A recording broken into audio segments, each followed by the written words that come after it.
Welcome everyone. ये है video number 2। अभी इसके अंदर हम डिस्कस करेंगे एल्गी कंट्रोल के बारे में। ठीक है, एल्गी कंट्रोल के बारे में बात करते हैं। नेचर ऑफ एल्गी क्या होता है। माइन्यूट ऑर्गेनिज्म होते हैं ये, और प्लांट के रूप में क्लासीफाई किए जाते हैं रिवर और रिजर्वायर में।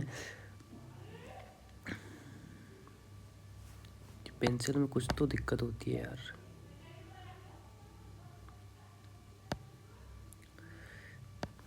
ये रिजर्वायर रिवर और रिजर्वायर के अंदर प्रोलाइफरेट करते हैं। और रिजर्वायर कंडीशन की बात करते हैं। इसमें इम्पाउंडिंग ऑफ रिजर्वायर का कंस्ट्रक्शन होता है। इम्पाउंडिंग रिजर्वायर का कंस्ट्रक्शन होता है स्ट्रीम पर, जो एल्गी ग्रोथ को इनक्रेज करती है। और ग्रोथ जोन के अंदर mostly upper layer of water होता है। इसकी जो ग्रोथ जोन होता है जो mostly upper layer of the water होता है।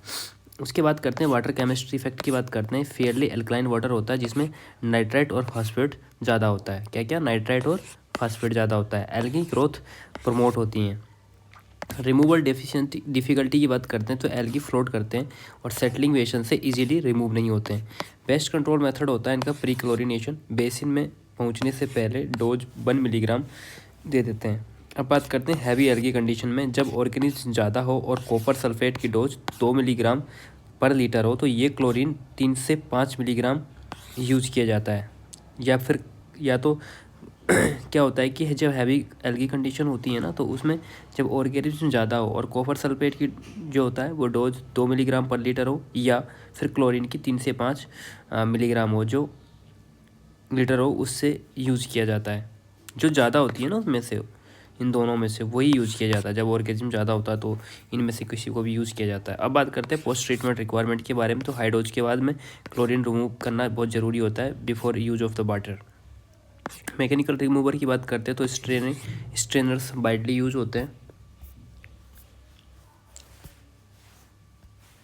Rapid sand filters without coagulants. बात करते हैं माइक्रो स्ट्रेनर की। जब इफ़ेक्टिवली होते हैं तो जब सारे सिल्ट फ्री हो। एल्गी प्रॉब्लम रिड्यूस कर देते हैं, जो एक्सटेंड करते हैं 80 से 90% तक। अब बात करते हैं प्री सेटलिंग वेशन के बारे में। प्री सेटलिंग वेशन क्या होती है? इनका पर्पज होता है ट्रीटमेंट सिस्टम में इंक्लूड किए जाते हैं। इनको ट्रीटमेंट सिस्टम में इंक्लूड किया जाता है प्री सेटलिंग को। सिल्ट लोड रिड्यूस करने के लिए होते हैं। मेन सेटलिंग वेशन पर होता है क्योंकि ये क्लीन करना डिफ़िकल्ट होता है। अब बात करते हैं रिक्वायरमेंट कंडीशन की। तब प्रोवाइड किए जाते हैं जब वाटर में सेटलिंग वेशन तक पहुंचता है। सस्पेंडेड सॉलिड का कंसनट्रेशन 1000 मिलीग्राम से ज़्यादा होता है बाई ड्राई वेट के। अब बात करते हैं डिटेंशन पीरियड। जनरली 3 आवर्स का होता है, मोर देन सफिशिएंट माना जाता है। इफेक्टिव डिज़ाइन के लिए 1 आवर डिटेंशन पीरियड्स होता है। पीरियोडिक क्लीनिंग के साथ इफेक्टिव फाउंड हुआ है। यही इफेक्टिव फाउंड हुआ है। अब बात करते हैं फंक्शन की। हैवी सस्पेंडेड सॉलिड के का पहले सेटलमेंट होता है और मेंस ट्रीटमेंट यूनिट का लोड कम होता है। इससे ये होता है जो प्री सेटलमेंट बेसिन होता है ना, इसका फंक्शन होता है कि हैवी जो सस्पेंडेड सॉलिड का पहले सेटलमेंट होता है और मेन ट्रीटमेंट यूनिट का लोड कम होता है। अब इसकी सेडिमेंटेशन की बात करते हैं कि सेडिमेंटेशन में क्या होता है। इसकी डेफिनेशन होती है एक नेचुरल प्रोसेस होता है जिसमें सॉलिड को जो फ्लूइड से ज़्यादा डेंसिटी के होते हैं वो ग्रेविटी के एक्शन से सेटल हो जाते हैं। इसमें कंडीशन होती है सॉलिड सस्पेंड स्टेट में होते हैं और फ्लूइड के अंदर होते हैं। जो सॉलिड सस्पेंडेड स्टेट में होते हैं और फ्लूइड के अंदर होते हैं। सेडिमेंटेशन टैंक्स का डिज़ाइन पर्पज़ फ्लो वेलोसिटी को रिड्यूस करना होता है, टर्बुलेंस को कम करना होता है, फाइनल ऑब्जेक्ट में सस्पेंडेड सॉलिड को रिमूव करना होता है। इसकी लोकेशन और प्रोसेस की बात करें तो सेडिमेंटेशन टैंक, सेटलिंग टैंक और सेटलिंग वेशन होता है। अब बात करते हैं यूज़ ऑफ सेडिमेंटेशन। सेडिमेंटेशन का यूज़ क्या है? जैसे प्रोसेस या लोकेशन की बात करें तो टैंक वेशन ये सर्कुलर या रेक्टेंगुलर होता है ना। ये एक टैंक और वेसन होता है जिसकी शेप सर्कुलर या रेक्टेंगुलर होती है। इसका यूज़ किया जाता है रिमूव करने के लिए grit, particular matter, destabilize floc, biological floc और सॉलिड कंसनट्रेशंस। ठीक है, जो सेकेंडरी सेटलिंग टैंक में होते हैं। फ्लॉक जो बायोलॉजिकल फ्लॉक होते हैं वह एक्टिवेटेड स्लज प्रोसेस में होते हैं। डिस्टेबलाइज फ्लॉक जो होते हैं वो क्लैरिफ्लॉकुलेटर में होते हैं। और जो पर्टिकुलर मैटर होते हैं वो प्राइमरी सेटलिंग या सेकेंडरी सेटलिंग में होते हैं। अब बात करते हैं classification of the sedimentation. Sedimentation का क्लासिफिकेशन दो कैटेगरीज में किया जाता है। पहला प्लांट सेडिमेंटेशन, टाइप 1 सेडिमेंटेशन। इसकी डेफिनेशन होती है कि प्लांट सेडिमेंटेशन में इम्प्योरिटी सस्पेंडेड फ्लूइड से या ग्रेविटेशनल फोर्स से या नेचुरल एजिटेशन के साथ सेपरेट हो जाती हैं। क्या होता है प्लांट सेडिमेंटेशन के अंदर? प्लांट सेडिमेंटेशन में जो इम्प्योरिटी होती है वो सस्पेंडेड फ्लूइड से ग्रेविटेशनल फोर्स से या नेचुरल एग्रीगेशन के साथ सेपरेट हो जाती हैं। अब बात करते हैं सेडिमेंटेशन विद कोगुलेशन, जो टाइप सेकंड सेडिमेंटेशन होता है। इसकी प्रोसेस होती है सेडिमेंटेशन विद कोगुलेशन में केमिकल सब्सटेंस या कोगुलेंट ऐड किया जाता है और एग्रीगेशन इंक्रीज करने के लिए इसे यूज़ में लिया जाता है। पार्टिकल बिहेवियर की बात करते हैं तो ये फाइनली डिवाइडेड होता है, जो सस्पेंडेड और कोलाइडल मैटर सेटल करने के लिए होता है।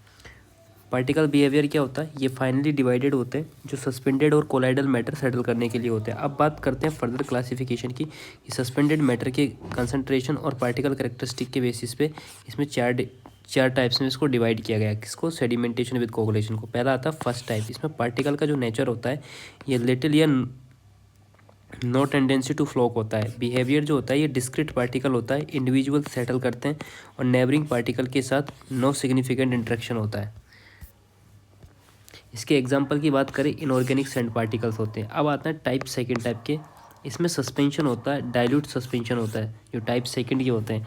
इनका जो बिहेवियर होता है, सेटलिंग के दौरान पार्टिकल एल्गोमरेट करते हैं, जिनका रिजल्ट होता है कि साइज, शेप और डेंसिटी इंक्रीज होती है और सेटलिंग रेट इनकी फास्ट हो जाती है। अब आते हैं थर्ड टाइप्स ऑफ सेडिमेंटेशन। इसमें कंडीशन क्या होती है कि फ्लोकलेट सस्पेंशन इंटरमीडिएट कंसंट्रेशन में होता है और जो इनका बिहेवियर होता है वो पार्टिकल प्रॉक्सिमिटी में होते हैं, जिससे फिक्स्ड रिलेटिव पोजीशन में रहते हैं और सेटल एज ए मास होता है। अब बात करते हैं नेचर की। लार्ज मास के फॉर्म में ये सेटल होते हैं, इंडिविजुअल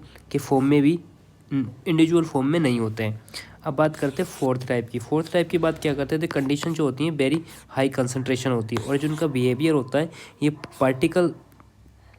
पार्टिकल फिजिकल कांटेक्ट में आ जाते हैं और स्ट्रक्चर फॉर्म होता है और further settling compression of the structure से होता है। अब बात करते हैं अल्टरनेट नेम। ये होता है कंप्रेशन सेटलिंग। अल्टरनेट में कंप्रेसिव सेटलिंग होती है। अब बात करते हैं टाइप्स ऑफ सेडिमेंटेशन की, कि सेडिमेंटेशन के टाइप क्या होते हैं। अब बेसिक कंसेप्ट जो होती है, वाटर में पार्टिकल का सेटलमेंट होता है। जब वाटर को रेस्ट में लाया जाता है तो कुछ फैक्टर सेटलमेंट को अपोज करते हैं। अब बात करते हैं फ्लो वेलोसिटी में क्या होता है कि फ्लो पार्टिकल को हॉरिजॉन्टल कैरी करते हैं और फ्लो एरिया ज़्यादा वेलोसिटी कम करता है। ठीक है, तो फ्लो वेलोसिटी क्या होती है? थ्योरी ऑफ सेडिमेंटेशन का जो बेसिक कंसेप्ट में क्या होता है कि वाटर में पार्टिकल का सेटलमेंट होता है जब वाटर को रेस्ट में लाया जाता है और कुछ फैक्टर सेटलमेंट को अपोज करते हैं। अब वेलोसिटी ऑफ फ्लो की बात करते हैं तो जो फ्लो पार्टिकल को हॉरिजॉन्टल कैरी करना होता है और फ्लो एरिया ज़्यादा होता है तो वेलोसिटी कम हो जाती है। तो वेलोसिटी कम होने पर क्या होता है कि वेलोसिटी कम होने पर पार्टिकल इजीली सेटल हो जाते हैं। अब बात करते हैं विस्कोसिटी ऑफ वाटर की। पार्टिकल जिस वाटर में ट्रेवल करता है उस वेलोसिटी इंपॉर्टेंट होती है, उसकी वेलोसिटी इंपॉर्टेंट होती है। जैसे टेम्परेचर बढ़ाने पर विस्कोसिटी कम होती है, वैसे ही वार्म वाटर लेस विस्कस होता है, सेटलमेंट के लिए लेस रेजिस्टेंट होता है। अब बात करते हैं shape, size, specific gravity of particle के बारे में। स्पेसिफिक ग्रेविटी जितनी ज़्यादा स्पेसिफिक ग्रेविटी होगी उतनी पार्टिकल सेटल करेगा। शेप एंड साइज के बारे में बात करते हैं कि पार्टिकल का साइज और शेप सेटलिंग रेट को अफेक्ट करता है। स्पेरिकल पार्टिकल के लिए वॉल्यूम डायरेक्टली प्रोपोर्शनल होता है क्यूब डायमीटर, जहाँ पर ये b बराबर पाई डी क्यूब डिवाइड बाई 6 होता है और एरिया जो होता है स्क्वायर ऑफ द डायमीटर के, एरिया जो होता है किसके होता है? स्क्वायर ऑफ द डायमीटर के होता है। स्मॉल रोड पार्टिकल की बात करें तो बहुत स्लोली सेटल करते हैं। अब कंक्लूजन क्या निकलता है थ्योरी ऑफ सेडिमेंटेशन का? कि शेप और साइज की वेलोसिटी को अफेक्ट करता है। Settling velocity expression spherical particle के लिए स्टोक्स लॉ अप्लाई होता है। स्टोक्स लॉ की बात करते हैं तो फैक्टर कंसिडर करते हैं इसके अंदर पार्टिकल साइज, ग्रेविटी और विस्कस। जो इसने इक्वेशन दी थी अपनी सेटलिंग वेलोसिटी के लिए वो थी GD² G-1 divided by 18 mu. ये इसने अपनी सेटलिंग वेलोसिटी दी थी। सेटलिंग वेलोसिटी की जो फाइनल इक्वेशन थी इसकी स्टोक्स लॉ की वो थी BS = GD² G-1 divided by 18 mu. ठीक है, याद रखना है इसको। एप्लीकेबिलिटी कंडीशन की बात करते हैं इसकी कि ये कहाँ एप्लीकेबल होगा? जब पार्टिकल जो डायमीटर है वो लेस देन होना चाहिए 0.1 mm से, और जो फ्लो कंडीशन है flow condition of the viscous flow जो रेनॉल्ड नंबर के लेस देन 1 होनी चाहिए। अब टर्म्स जो इसने यूज़ की थी, ये BS जो होती है सेटलिंग वेलोसिटी होती है किसमें, मीटर पर सेकंड के अंदर। और ये जो D होता है ये डायमीटर्स ऑफ द पार्टिकल होता है, G होता है स्पेसिफिक ग्रेविटी होता है, G बराबर होता है बेट ऑफ ये जो जी की समझ में आ गया आपको, जी क्या होता है, स्पेसिफिक ग्रेविटी। इसमें क्या होता है कि ये होता है ये डेंसिटी ऑफ द पार्टिकल होता है, ठीक है, और ये जो होता है ये डेंसिटी ऑफ द वाटर होता है। अब बात करते हैं काइनेमेटिक विस्कोसिटी, ये होती है, और ये जी होता है, समझ में आपके जी सिंपल सा होता है, क्या होता है जी इसको भी।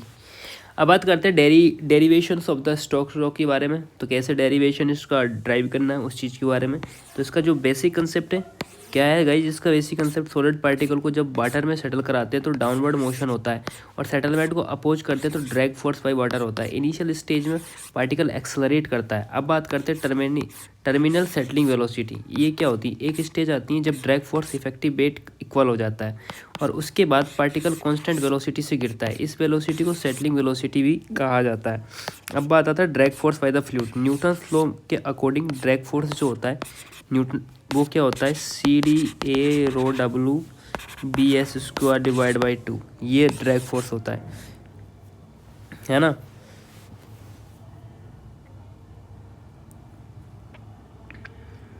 अब बात करते हैं effective weight of the particle. Effective weight क्या होता है, टोटल वेट माइनस बुयांसी होता है। टोटल वेट क्या होता है, 4/3 πr³ unit weight of solid, किसका, स्पेरिकल पार्टिकल का। बुयांसी क्या होती है, बुयांसी वो डांस करने वाली नहीं होती है, ये वाली होती है, 4/3 × πr³ gamma W। Effective weight की बात करते हैं तो दोनों को माइनस कर देंगे आप, तो ये हो जाएगा 4/3 πr³ unit weight of solid minus unit weight of water. अब बात करते हैं टर्मिनल वेलोसिटी कंडीशन पे, जो ड्रैग फोर्स होता है वो इक्वल होता है इफेक्टिव वेट के। तो ये इस फॉर्मूला को पुट करेंगे, CD तो हो जाएगा ये πr³ unit weight of solid unit of water, ठीक है। अब बात करते हैं सब्स्टिट्यूशन की। एरिया जो होता है πr² होता है, अगर यूनिट वेट ऑफ सॉलिड निकाले तो कैसे निकलता है, ऐसे निकलता है, यूनिट वेट ऑफ वाटर ऐसे निकलता है, दोनों को माइनस करके ये ऐसे इस तरीके से चीज़ें हो जाती हैं, और फिर ये फार्मूला निकल के आ जाता है जनरल सेटलिंग वेलोसिटी का, ठीक है। अब बात करते हैं ड्रैग कोफिशिएंट की CD के बारे में। तो CD रेनॉल्ड नंबर पर डिपेंड करता है। यहाँ पर जो ये आ रहा था ना VS², किधर गया, ये यहाँ से ड्राइव होगा, किससे, BS² बराबर 4/3 GD G-1 divide by CD से, ठीक है। और जो VS है वो कैसे होगा, 4/3 × GD G-1 divide by CD power 1/2। Drag coefficient की बात करते हैं तो CD रेनॉल्ड नंबर पर डिपेंड करता है। CD और RE का एक रिलेशन होता है, एम्पेरिकल कर्व जो थॉमस कैंप ने दिया था, वैल्यू ऑफ CD अगर कैलकुलेट करें तो ये कैसे आती है, ये RE लेस देन 1 होता है जब CD होता है 24/RE, जब रेनॉल्ड नंबर 1 से बड़ा और 1000 से कम होता है तब CD होता है 24RE + 3√0.34, ये होता है। जब RE जो ग्रेटर देन 10⁴ हो तब जो CD होता है वो होता है 0.4 कांस्टेंट होता है। रेनॉल्ड नंबर्स की बात करें तो RE क्या होता है, RE बराबर होता है VD/V, ठीक है। स्टोक्स लॉ की बात करें तो इसमें condition, particle size and final Stoke equation ये होती हैं। अब टेम्परेचर करेक्शन की बात करें तो विस्कोसिटी टेम्परेचर पर डिपेंड करती है, ये इसकी मॉडिफाइड इक्वेशन होती हैं, क्या है, 4/418 G-1 D² + 3T + 7T divided by 100। BS जो होता है इसमें ये मिनिमम BS इन मीटर पर mm पर सेकेंड होता है, D इन mm में होता है, T डिग्री सेंटीग्रेड में होता है। अब बात करते हैं types of settling based on the particle size. अगर पार्टिकल 0.1 से कम है तो स्ट्रीमलाइन या लेमिनार सेटलिंग होगी जहाँ पर स्टोक्स लॉ वैलिड होगा। अगर 0.1 से लेके 1 mm के बीच में तो ट्रांजिशन जोन होगा वो, ठीक है। यहाँ पर ये वाली सेटलिंग वेलोसिटी लगेगी। अगर पार्टिकल साइज डी बराबर ग्रेटर देन 1 है, टी ग्रेटर देन 1 है, तो वहाँ पर टर्बुलेंट सेटलिंग होगी और न्यूटन की इक्वेशन लगेगी उस जगह पे। क्या V S is equals to 1.8 under root G D G minus 1। ठीक है, हम इनके सिंबल समझ लेते हैं। ये सेटलिंग वेलोसिटी होती है, पार्टिकल साइज होता है, रेडियस ऑफ पार्टिकल रेडियस होती है, specific gravity, kinematic viscosity, drag coefficient, Reynold number, unit density of the particle, density of the water and acceleration of the gravity. Next चलते हैं, types of sedimentation tank कितने type के होते हैं, इनकी classification करते हैं तो 2 टाइप के सेडिमेंटेशन टैंक होते हैं। पहला था क्वेश्चन टैंक टाइप, दूसरा था कंटिन्यूस फ्लो टाइप टैंक। अब बात करते हैं क्वेश्चन टाइप्स की। ये फिल एंड ड्रॉ टाइप के होते हैं। ये टैंक को इनकमिंग वाटर से फिल हो जाता है और वाटर को कुछ टाइम के लिए रेस्ट में छोड़ दिया जाता है। डिटेंशन पीरियड 24 आवर्स का होता है। स्लज रिमूवल जो होता है 6 से 12 घंटे की ज़रूरत पड़ती है टैंक क्लीनिंग के लिए। टोटल साइक्लिक ऑपरेशन जो होता है वो 30 से 36 घंटे के बीच में होता है क्यूसेंट का। और ये कंटिन्यूस सप्लाई मेंटेन रखते हैं। 3 टैंक रिक्वायर्ड होते हैं इसके अंदर मिनिमम। इसकी बात करें डिजाइन पॉइंट के बारे में, तो टैंक को मिनिमम डेली डिमांड के लिए डिज़ाइन किया जाता है और इसका 1.8 टाइम एवरेज डेली डिमांड होता है, जिसके इक्वल्स टू 1.8 टाइम। ठीक है, ये क्वोशेंट टाइम क्या होता है,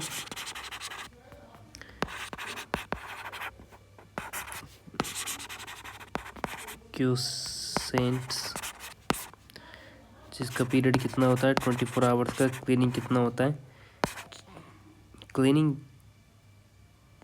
क्लीनिंग जो होता है ना इसकी फ्रीक्वेंटली 30 से 36 आवर्स में होता है। और जो स्लज रिमूवल होता है 6 से 12 घंटे में होता है। और मिनिमम टैंक को चाहिए कितना, कंटिन्यूस मेंटेन सप्लाई करने के लिए मिनिमम 3 टैंक रिक्वायर्ड की आवश्यकता होती है। अब बात करते हैं कंटिन्यूस फ्लो टाइम। ये जो डिज़ाइन होता है डेली डिमांड के लिए डिज़ाइन होता है, जो 1.8 times of the average daily demand का होता है। कंटिन्यूस फ्लो की बात करें तो प्रेजेंट टाइम में सबसे ज़्यादा पॉपुलर होता है। डिज़ाइन का इसका एम है हर पॉइंट पर इक्वल वेलोसिटी अचीव करना। शेप के बेसिस पर क्लासिफिकेशन सर्कुलर, रेक्टेंगुलर और स्क्वायर। अब फ्लो के बेसिस पर 2 टाइप का होता है ये कंटिन्यूस फ्लो का, जैसे हॉरिजॉन्टल फ्लो और वर्टिकल फ्लो। हॉरिजॉन्टल फ्लो जो होता है रेडियल फ्लो होता है और वर्टिकल फ्लो होता है वो सर्कुलरली अपवर्ड होता है। इसका जो डिटेंशन टाइम होता है कंटिन्यूस का,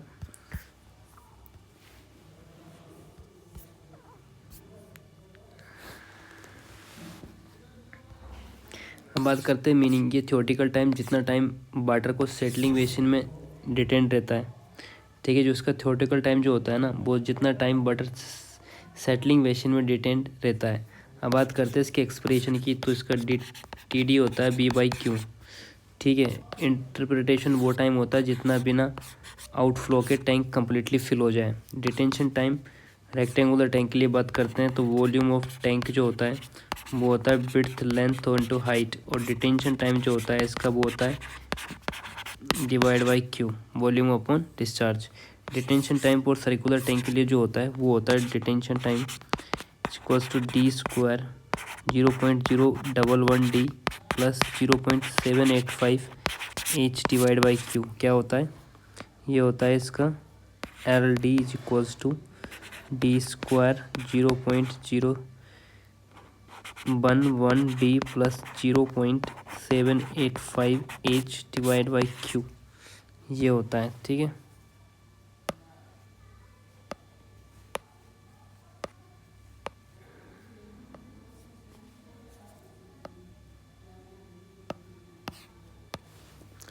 क्या होता है इसका, ये होता है D बराबर D square 0.011D plus 0.785 H/Q। मैं गाइस पेंसिल चेक कर रहा था कि ये वाला सही रहेगा। ठीक है अब इसके टर्म की बात करते हैं कि डायमीटर ऑफ द टैंक कितना होता है। डी होता है वर्टिकल डेप्थ ऑफ ये वगैरह, विड्थ होती है, लेंथ होती है, ये वॉल्यूम ऑफ टैंक होता है और ये सर्कुलर रेट ऑफ फ्लो होता है। अब horizontal flow, rectangular and sedimentation tank की बात करते हैं तो ये जो लैंड यूज होता है most effective use in land areas होता है। और कॉन्फ़िगरेशन इनलेट और आउटलेट पर होता है। हाइड्रोलिक प्रॉब्लम भी होते हैं इसके अंदर। अब इसका ऑब्जेक्टिव की बात करते हैं तो सेटलिंग जोन को क्विसेंट कंडीशन में एस्टेब्लिश किया जाता है। ठीक है, ओके अब नेक्स्ट चलते हैं। Assumptions in horizontal flow rectangular sedimentation tank की बात करते हैं। तो पहला अजम्पशन जो होता है, जो पार्टिकल का सेटलिंग होता है क्यूसियन टाइप या सेडिमेंटेशन जैसा होता है, जो वाटर डेप्थ होती है पूरी टैंक में इक्वल रहती है। अजम्पशन 2 बात करते हैं कि फ्लो डायरेक्शन जो होता है वो हॉरिजॉन्टल होता है, फ्लो का जो नेचर होता है वो स्टेडी होता है, और जो सेटलिंग वेलोसिटी होती है वो यूनिफॉर्म मानी जाती है। अजम्पशन नंबर 3 जो है कि सस्पेंडेड पार्टिकल का कंसंट्रेशन सेम होता है और वर्टिकल क्रॉस सेक्शन के हर पॉइंट पर इनलेट एंड पर होता है। अजम्पशन 4 जो होता है कि पार्टिकल रिमूवल तब होता है जब पार्टिकल सेटलिंग टैंक के बॉटम में पहुंच जाए या स्लज जोन में पहुंच जाए। अब बात करते हैं assumption 5, incoming flow uniformly distribute होता है टैंक के क्रॉस सेक्शन एरिया पे। अब बात करते हैं सरफेस लोडिंग या ओवरफ्लो रेट के बारे, ओवरफ्लो वेलोसिटी के बारे में।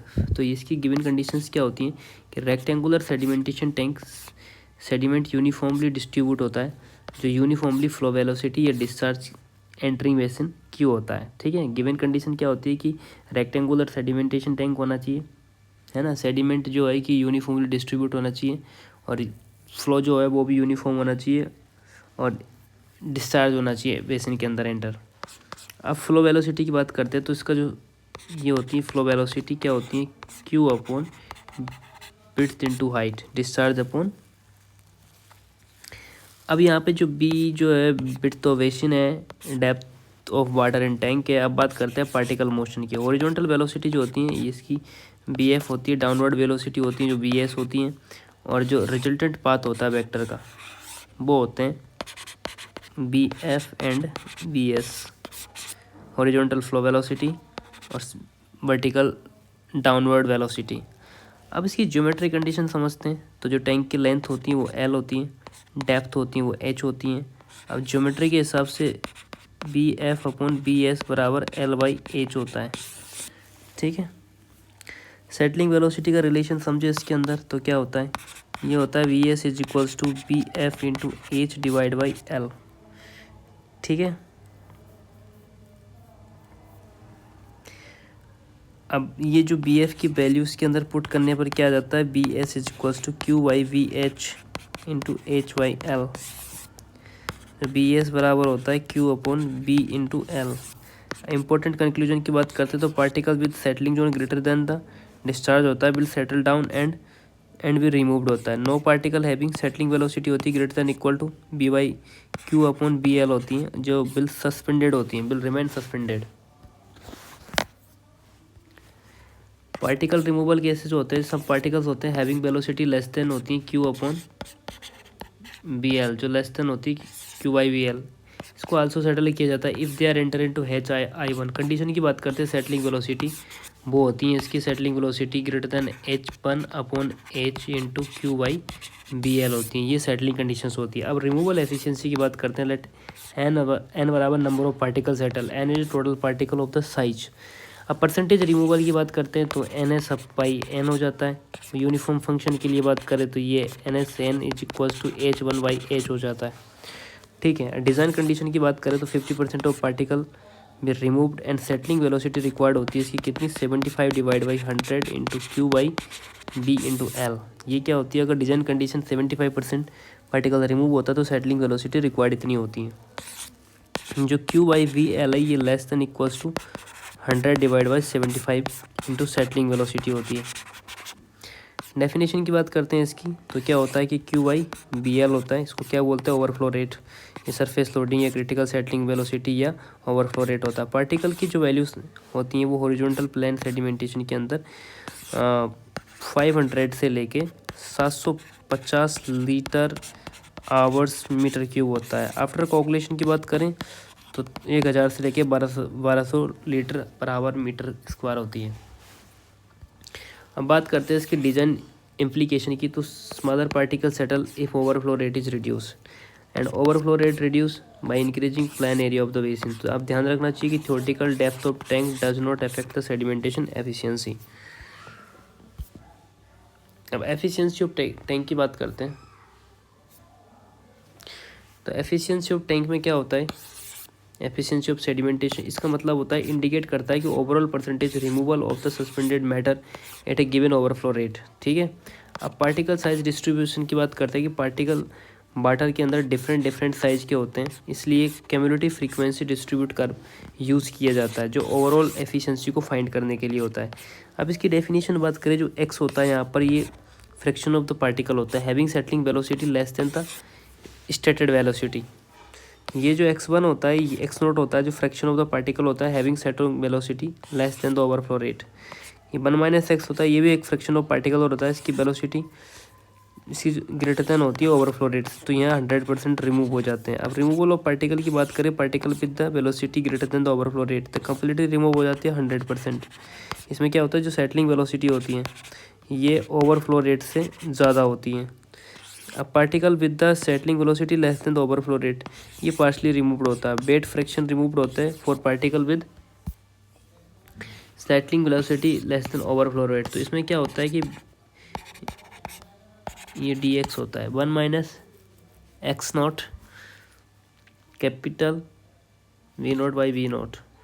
ओवरऑल परसेंटेज ऐसे निकलती है इसमें, जो डिस्क्रीट फॉर्म के अंदर होता है। गाइस ये है ना, सही से लाइक लिखा नहीं आया, थोड़ी एरर हो गई है ना, तो इसको हम क्वेश्चन जब लगाएंगे तब समझेंगे। गिवन पार्टिकल साइज डिस्ट्रीब्यूशन के लिए जो होता है, पार्टिकल साइज एफिशिएंसी बढ़ती है जब ओवरफ्लो रेट कम हो जाती है। अब बात करते हैं डिटेंशन टाइम के बारे में। जो इसकी आइडियल कंडीशन होती है, हर बैच ऑफ वाटर होती है ना, टैंक के अंदर डिटेंशन टाइम तक होती है, ये रिमेन करता है कि from inlet to outlet. Ideal condition होती है डिटेंशन टाइम की, क्या होती है, हर बैच ऑफ वाटर में होती है, टैंक में डिटेंशन टाइम के तक और रिमेन करता है। ठीक है,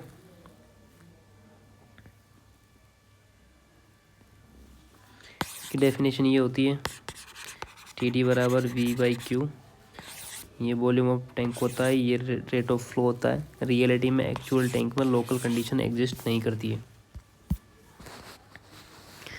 अब बात करते हैं शॉर्ट सर्किटिंग की। ये किसके कारण होता है, inertia of the incoming fluid के कारण, टर्बुलेंट फ्लो से, विंड स्ट्रेस से, डेंसिटी ग्रेडियंट से, टेम्परेचर ग्रेडियंट से। इसका मीनिंग होता है एक्चुअल फ्लो पैटर्न होता है, आइडियल फ्लो पैटर्न से होता है एंड डेविएट कर जाता है। इफेक्ट की बात करें तो टॉप लेयर ऑफ वाटर होता है, कम डिटेंशन टाइम होता है, बॉटम लेयर में ज़्यादा डिटेंशन टाइम होता है। इसका रिजल्ट होता है सेडिमेंटेशन एफिशिएंसी रिड्यूस हो जाती है। शॉर्ट सर्किटिंग के अंदर, शॉर्ट सर्किटिंग में ये किसके कारण होता है, ये होता है इनर्शिया इनकमिंग फ्लूइड के बारे में, टर्बुलेंट फ्लो से, विंड स्ट्रेस से, डेंसिटी ग्रेडियंट से, टेम्परेचर ग्रेडियंट से।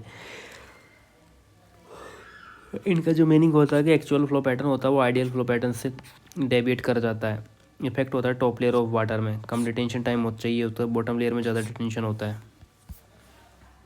नेक्स्ट बात करते हैं डिटेंशन एफिशिएंसी के बारे में। इसकी डेफिनेशन होती है, मेजर करता है कि deviation of actual flow from the ideal flow pattern से। अब फॉर्मूला की बात करते हैं। अब फ्लो थ्रू द पीरियड और थियोरेटिकल डिटेंशन इनटू टाइम होता है। टिपिकल वैल्यूज बात करते हैं, generally displacement efficiency greater than 30% होती है। कितनी होती है डिस्प्लेसमेंट एफिशिएंसी जो होती है ये ग्रेटर देन 30% से तक होती है। इसका फॉर्मूला जो होता है, भाई कितना पोल्यूशन है यार, मैं बार बार अपनी स्क्रीन को साफ कर रहा हूँ फिर भी कुछ ना कुछ आके जम रहा है इसके ऊपर। तभी मैं सोच रहा हूँ कि ये पेंसिल बार बार क्यों चोक हो रही है। सच में भाई बहुत पोल्यूशन है। जो तो मैं एक रूम के अंदर बैठा हुआ हूँ फिर भी यहाँ पर कोलाइडल पार्टिकल का सेटलमेंट हो रहा है स्क्रीन के ऊपर। Flow through the period divide by theoretical detention time. ठीक है, next overflow rate versus efficiency की बात करें तो ओवरफ्लो रेट बढ़ेगी, सेडिमेंटेशन घटेगा, ओवरफ्लो रेट घटेगी, सेडिमेंटेशन बढ़ेगा। ट्यूब सेटलर्स की बात करते हैं। इसके बेसिक प्रिंसिपल होता है सेडिमेंटेशन टैंक की पार्टिकल सेटलिंग एफिशिएंसी, जो मेनली डिपेंड करती है किस पे, सरफेस एरिया ऑफ टैंक पर, को इंडिपेंडेंट होती हैं। ठीक है, जो पार्टिकल सेटलिंग वेलोसिटी होती है इंडिपेंडेंट होती है किसकी, टैंक डेप्थ से। डिज़ाइन लॉजिक के बाद, डिजाइन लॉजिक इसलिए सेडिमेंटेशन बेसिन जितना हो सके सैलो बनाया जाना चाहिए। हॉरिजॉन्टल ट्रे कंसेप्ट्स बताते हैं कि अटेम्प्ट किया गया हॉरिजॉन्टल ट्रे प्लेस करने का टैंक के अंदर। हॉरिजॉन्टल ट्रेज कंसेप्ट होता है, क्या होता है ये, इसमें अटेम्प्ट किया गया हो हॉरिजॉन्टल ट्रे प्लेस करने का टैंक के अंदर। ठीक है,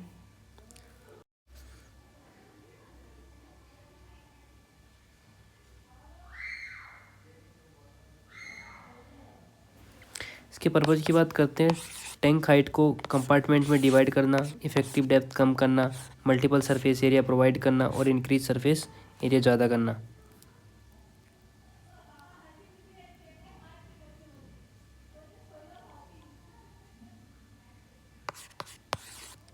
लिमिटेशन ऑफ प्रिटरेज की बात करते हैं, सरफेस ओवरफ्लो रेट को कम करती है, मोर पार्टिकल सेटल होते हैं इसके अंदर, बट क्लॉगिंग बायोकेमिकल ग्रोथ के कारण ये अरेंजमेंट आजकल ऑब्सोल्यूट हो चुका है।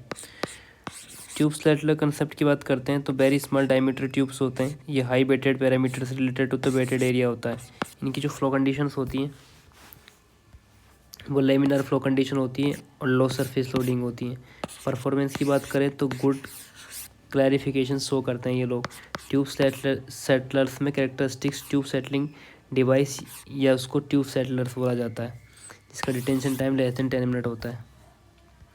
अब बात करते हैं common design criteria of the sedimentation tank. इसका ऑब्जेक्ट होता है सेटिस्फैक्ट्री परफॉर्मेंस के लिए डिज़ाइन गाइडलाइंस फॉलो करनी चाहिए। सरफेस फ्लो लोडिंग की बात की जाए इसमें तो without coagulant, normal condition, easy condition और वेरी बैड कंडीशन 18, 24 और 9 metre cube day per metre square होती हैं विदाउट कोगलेंट के। ये सरफेस लोडिंग की बात चल रही है यहाँ पे, ठीक है। तो और फिर विद कोगलेंट की बात करें तो नॉर्मल कंडीशन में 27 मीटर क्यूब पर डे होती हैं, इजी कंडीशन में 36 होती हैं और इसमें 18 होती हैं, ठीक है। तो ये चीज़ आपको याद रखनी, surface loading rate normal condition में, इजी कंडीशन में और वेरी बैड कंडीशन के अंदर। तो यहाँ कितनी होती है 18, 24 और 9, ठीक है। 18, 24 और 9 किस किस के लिए, नॉर्मल, इजी और very high condition, very bad condition. अब बात करते हैं फ्लो वेलोसिटी ऑफ फ्लो के बारे में। हॉरिजॉन्टल फ्लो टैंक के अंदर वेलोसिटी जो होती है वो 30 सेंटी/मिनट से ज़्यादा नहीं होनी चाहिए और डिटेंशन पीरियड जो होता है वो प्लेन सेडिमेंटेशन में 3 से 4 घंटे होना चाहिए और कोगुलेटेड सेडिमेंटेशन 2 से 2.5 घंटे होना चाहिए। अब बात करते हैं सरफेस लोडिंग की रेट। ओवरफ्लो रेट जो होती है एसओआर प्लेन सेडिमेंटेशन में नॉर्मली 12 से 18,000 litre per day per metre square होता है। जो थ्रोली फ्लोक्यूलेटेड वाटर होती है जो 24,000 से लेकर 30,000 के बीच होती हैं। कितनी होती हैं सरफेस लोडिंग या ओवरफ्लो रेट जो होती हैं वो होती हैं 12,000 से लेकर 18,000 और जब फ्लोक्यूलेट वाटर होती है तो 24,000 से 30,000। हॉरिजॉन्टल फ्लो सर्कुलर टैंक के अंदर 30,000 से लेकर 40,000 तक होती है। टैंक डायमीटर जो होता है रेक्टेंगुलर के लिए जो लेंथ विड्थ रेशियो होता है 3:5:1 होता है। अगर एल भी ज़्यादा होगा तो शॉर्ट सर्किटिंग कम होगी।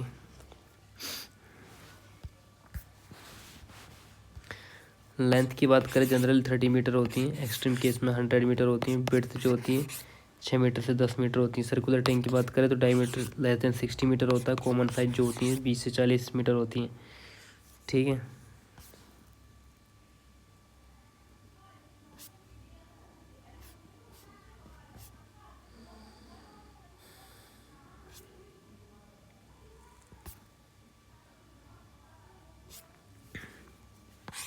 डेप्थ जो होती है इनकी 2.5 मीटर से लेकर 5 मीटर होती है। जनरली 3 मीटर यूज करते हैं। डेप्थ टैंक की एफिशिएंसी को अफेक्ट नहीं करता है। स्लोप जो होता है रेक्टेंगुलर टैंक का 1% ओवर द इनलेट होता है और सर्कुलर टैंक का 8% होता है, ठीक है। तो स्लोप के बारे में बात करें तो 1% और 8% होता है। डेप्थ जो होती है 2.5 मीटर से लेकर 5 मीटर होती हैं। जनरली 3 मीटर ली जाती हैं। सर्कुलर टैंक के अंदर diameter by less than 16 meter होती हैं जो साइज़ 20 से 40 ली जाती हैं, ठीक है। इसमें जो लेंथ ली जाती है 30 मीटर ली जाती है किसमें, रेक्टेंगुलर में, और एक्सट्रीम केस में 100 मीटर ली जाती है। विड्थ 6 मीटर से लेकर 10 मीटर तक होती है।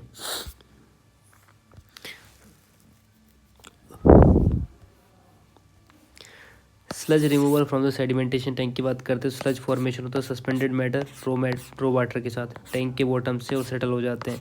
नीड ऑफ स्लज रिमूवल की बात करें तो स्लज अगर ज़्यादा टाइम तक रहें तो टैंक की कैपेसिटी रिड्यूस होती है और डिटेंशन पीरियड भी रिड्यूस होता है। एडिशनल इफेक्ट बात करें तो सेटल ऑर्गेनिक मैटर को डिपोजिशन से फाउल गैस को या फॉर्मेशन और एवेलुएशन होता है। अब बात करें क्लीनिंग मेथड की तो टैंक को टाइम टू टाइम क्लीन किया जाता है। क्लीन मैनुअली या मैकेनिकली अरेंजमेंट से टैंक को अंदर से प्रोवाइड करवाई जाती है। एनुअल क्लीनिंग प्रोसेस जो बात करते हैं तो सबसे पहले टैंक को सर्विस से बाहर किया जाता है और रो वाटर सप्लाई डिसकंटिन्यू कर दी जाती है। एक क्लीन टैंक सेडिमेंटेशन टैंक के लिए सर्विस में डाला जाता है और कंटेंट वाटर होता है ड्रेन किया जाता है जब तक कि डेप्थ 30 मीटर सेंटीमीटर ना आए। अब स्लज रिमूवल की बात करें तो स्लज को स्टीर किया जाता है सेपरेट पाइप के थ्रू गेट वाल्व के साथ बॉटम ऑफ द टैंक से रिमूव किया जाता है। मैकेनिकल स्लज रिमूवर की बात करें तो स्लज होती है स्क्रैप करके या आउटलेट एंड के होपर तक ब्रॉड किया जाता है और रिमूवल डेली या पीरियडिकली होता है। स्लज डिपोजिशन के ऊपर डिपेंड करता है। अब बात करते हैं सर्कुलर सेडिमेंटेशन टैंक। तो इसके अंदर जो फ्लो पैटर्न होता है सर्कुलर टैंक में वो हॉरिजॉन्टल फ्लो वेलोसिटी होती है सेंटर से बाहर की तरफ और कंटिन्यूसली डिक्रीज करती है। पार्टिकल पाथ बात करें तो पार्टिकल का पाथ पैराबोलिक होता है और कंप्रेशन हॉरिजॉन्टल फ्लो रेक्टेंगुलर में स्ट्रेट लाइन पाथ होता है।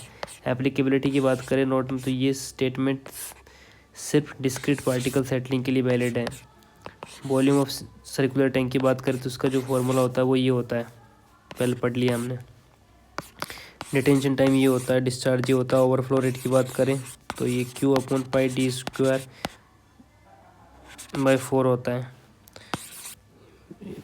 वियर लोडिंग की बात करें तो Q/πd होता है। Effective wear rate lighter particle flow की क्लैरिफिकेशन को इफेक्ट करती हैं।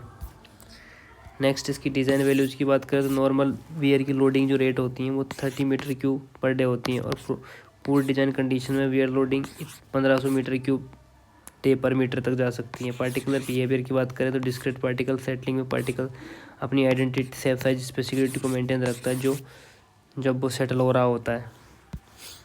चलो अब पार्ट 2 में मिलते हैं। बाय।